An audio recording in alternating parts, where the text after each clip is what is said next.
Je vais vous poser une question. Si vous répondez bien, je vous laisse. Vous pouvez répéter la question? Quelle étrange question. Je suis. Le ciné en question.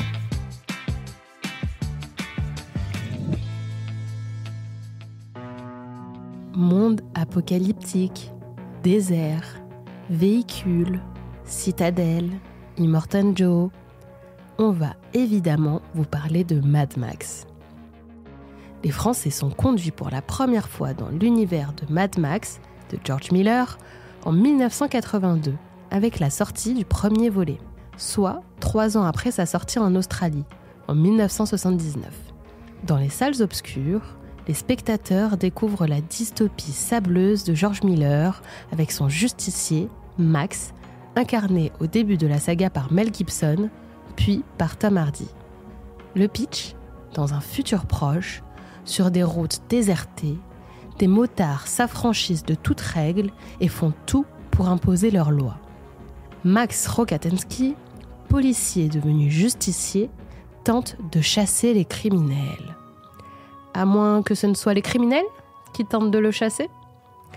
Dans ce monde décadent et violent, plus rien n'a de sens. Mad Max est le premier long métrage de George Miller et son premier succès.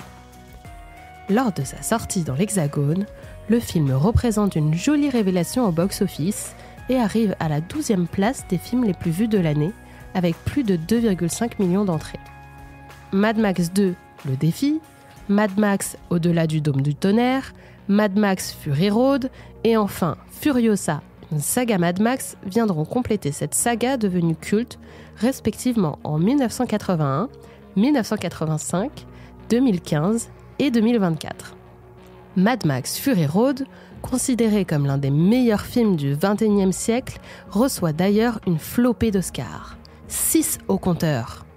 Mais au fait, comment George Miller a-t-il eu l'idée de cet univers si particulier, pionnier dans la représentation des mondes apocalyptiques au ciné? Car oui, l'homme qui a réalisé Babe, le cochon dans la ville, a aussi imaginé l'univers complètement fou de Mad Max. Comment ? Pour le savoir, il faut rembobiner dans son passé. George Miller a grandi dans une petite ville d'Australie. Dans cette bourgade du Queensland, le jeune George ne pouvait aller au cinéma qu'à une seule et unique séance par semaine, le samedi après-midi. Germe alors l'idée d'un monde désertique dans son esprit. Quelques années plus tard, le petit George Miller a grandi. Avant de se lancer dans le cinéma, il entreprend des études de médecine et travaille pendant 2 ans en tant qu'interne à l'hôpital. Durant cette expérience, il est directement confronté à une forme de violence et de chaos.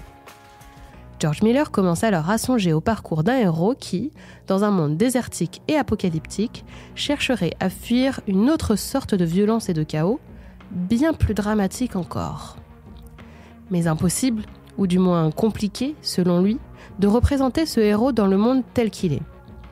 Il faudra donc en imaginer un nouveau. Un monde dystopique, plus sombre, plus sale, plus dur, où l'économie mondiale s'est effondrée, où les besoins essentiels viennent à manquer. Et dans ce pays qui est le sien, dans cette région si aride, aux routes si plates et où la culture automobile est si forte, George Miller accouche de Mad Max. Il confiera au monde « Chez moi, c'est dans sa voiture qu'on fait l'amour pour la première fois. Et c'est aussi là qu'on termine ses jours. Ce qui me passionnait, avant tout, c'est ce face-à-face entre l'homme et la voiture. » Sur l'idée de ce monde, George Miller déclare au New Yorker « Même si les films Mad Max prennent place dans le futur, on se projette dans un passé néo-médiéval.